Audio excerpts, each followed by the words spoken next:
Good afternoon, everyone. Thank you for your time.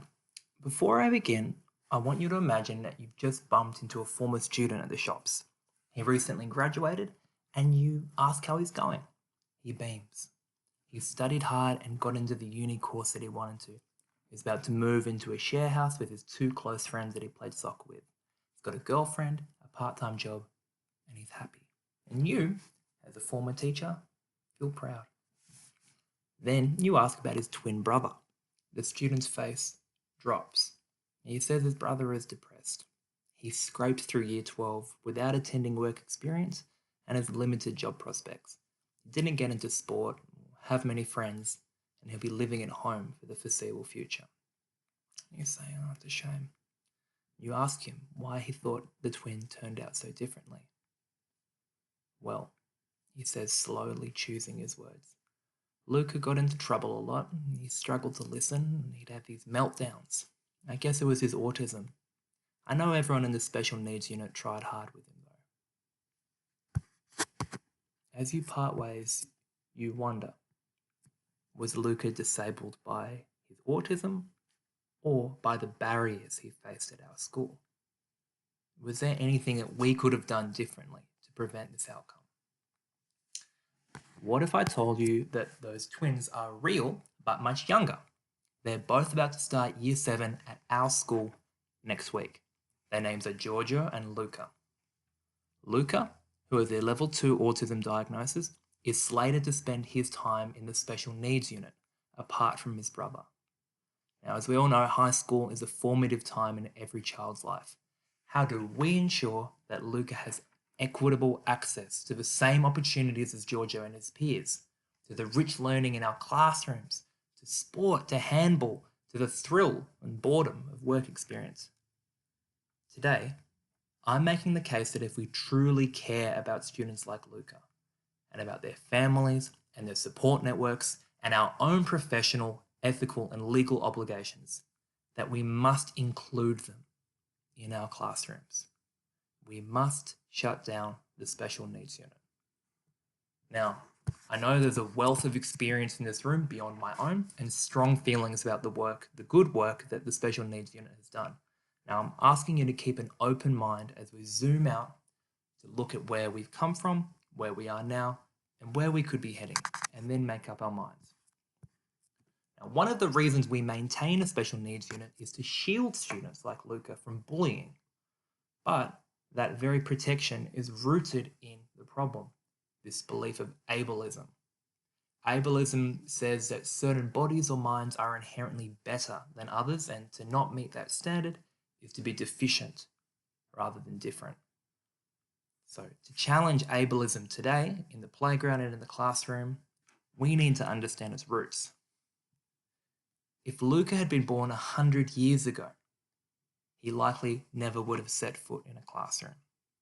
In Australia, exclusion from education was the norm, laying the groundwork for a lifetime of social exclusion from employment, housing, and civic life.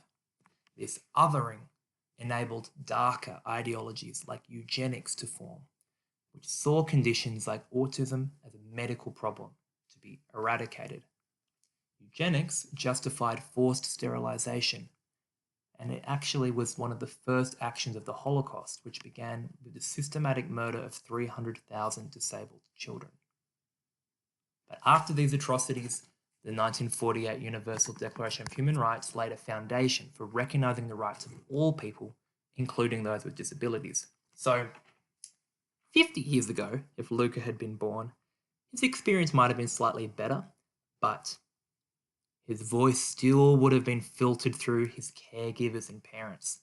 Gatekeeping, or preventing people from accessing things like schools or employment, was common, and ableist norms went largely unchallenged. People with disabilities lived in segregated settings like group homes and attended special schools as a norm. The 2018 Royal Commission into Disability revealed just how this isolation and culture of low expectations cause long-term harm for people. But that began to shift in the 1980s. A disability rights movement emerged, reframing disability not as a personal deficit, but as a social design flaw. A wheelchair isn't disabling until there are stairs. Deafness isn't disabling until there are no captions on a video. And autism isn't disabling until people treat you as less than human. Now, Luca has been born recently, in 2014, and he is entering a society where autism is increasingly seen as a difference and not as a deficit. While bullying persists in our school and schools around the country, most Australians now believe that autistic students should be educated alongside their peers, inclusively, with adjustments. So we've come a long way to reach this point, but we still have further to go.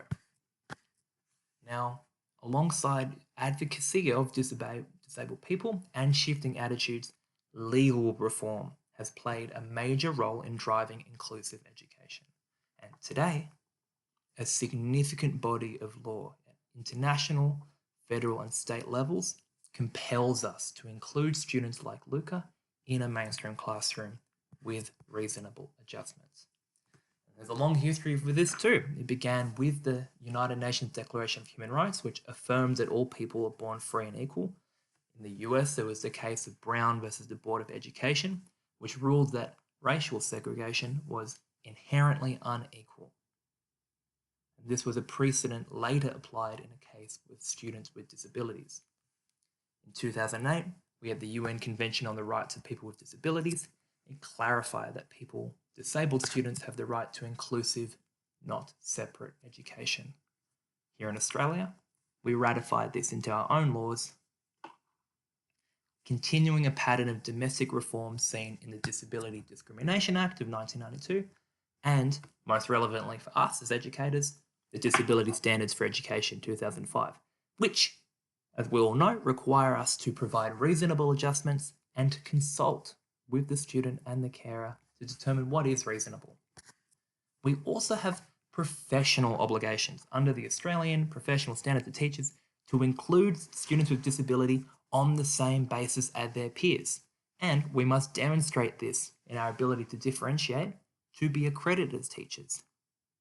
Yet, our compliance of schools around the country with these laws at an international and federal and state level are lagging. And in 2016, the UN released the General Comment 4, which said that exclusion from regular classrooms, like our special needs unit, is a violation of students' rights. And the necessity of this comment reveals that there is a pervasive resistance to change created by a legacy of investing in segregation. Now, a 2020 report found that gatekeeping is still widespread and more needs to be done to enforce inclusion. And government reviews of the Disability Standards for Education highlight a culture of low expectations. And even our APSTs lack explicit references to students with disability. So our laws have changed, but in many ways we haven't. Now, our special needs unit, despite its best intentions, is an example of this legacy of segregation. We care about students like Luca, and we must align our practices with our obligations, legal, professional, and moral. But one thing for me to stand up here on the soapbox and say it, but another for us to do it. So how do we do this? The first step towards inclusion is understanding.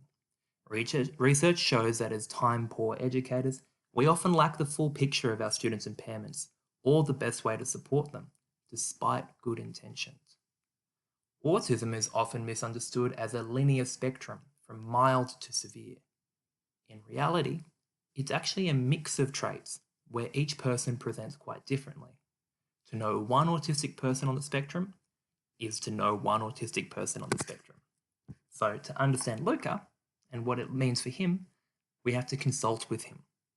Last week, Luca, his mum, and a specialist met with us to talk about his transition, to create a strong partnership between as many stakeholders as possible. Luca described his autism as processing the world differently. He sees detail before the big picture. He's obsessed with cricket, but he can become overwhelmed in noisy, busy environments. And this aligns with some of the core characteristics of autism. Differences in processing sensory stimulation, like sounds and smells, executive function challenges, like being able to stay focused when you're getting stimulated, and emotional regulation, being able to keep in track of your emotions in challenging environments. And these factors make crowded, unpredictable environments, like our classrooms, stressful and overstimulating. This can affect focus, regulation, and social participation. So, understanding these needs is the foundation for our inclusion of Luca in our classrooms. Now, in Maori, the word for autism is takiwatanga, roughly, which translates to going about life in your own time and space. So, if Luca processes the world in this way, in his own time and space, how can we help him feel included in the frenetic, chaotic environment of a classroom? Well, under law and our professional standards, we must provide reasonable adjustments. Now, reasonable means taking into account the balance of all the needs of everyone involved. So, in the consultation process, Luca and his mum identified some key supports: a quiet seat in the room, a predictable schedule with breaks, headphones and a fidget toy, which they would supply, and to link tasks that we do in class with his interest in cricket. Now, most of these adjustments seem pretty reasonable. They're only minor changes to the learning environment, with schedules and seating plans already used in most of our classrooms as Tier 1 MTSS strategies. But what about tailoring tasks to personal interests? Is that fair or reasonable for us and our workload, or for the other students in the class? This is where the rubber hits the road for inclusion. To support students like Luca, or those with dyslexia or ADHD, we must adjust how we teach. And one framework for that adjustment could be UDL, or the Universal Design for Learning.